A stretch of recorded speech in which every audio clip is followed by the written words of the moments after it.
మంగళగిరిలో నిశ్శబ్ద వాతావరణం నెలకొంది. దాదాపుగా వాణిజ్య షాపులు, దుకాణాలు తెరవలేదు. నిత్యం రద్దీగా ఉండే గౌతమ్ బుద్ధ రోడ్డు నిర్మానుష్యంగా కనిపిస్తోంది. ఇక మెయిన్ బజార్ కూడా బోసిపోయింది.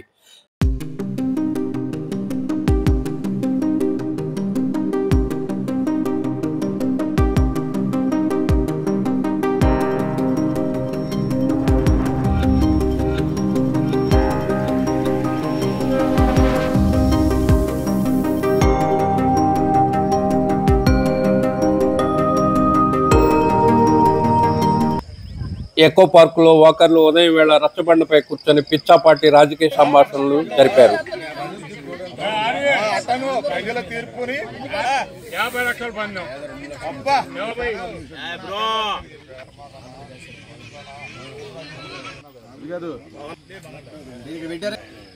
వెంకరెడ్డి గారు బాగుండే ఇప్పుడు కవి రచిస్తారు.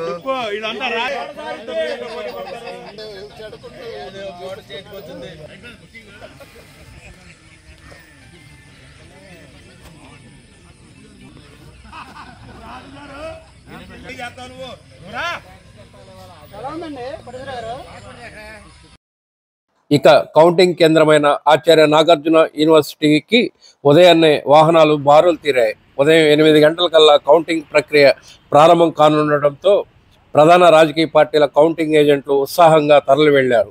ఆచార్య నాగార్జున యూనివర్సిటీలో గుంటూరు పార్లమెంటు నియోజకవర్గం మరియు Mangalagiri, Tadikonda, Tenali, Ponnur, Guntur east, Guntur west, Prathipadu assembly నియోజకవర్గాల కౌంటింగ్ జరుగుతోంది.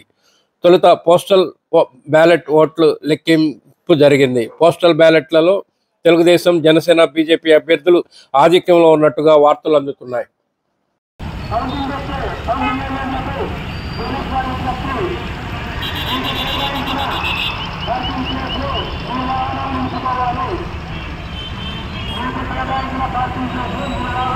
పార్టీ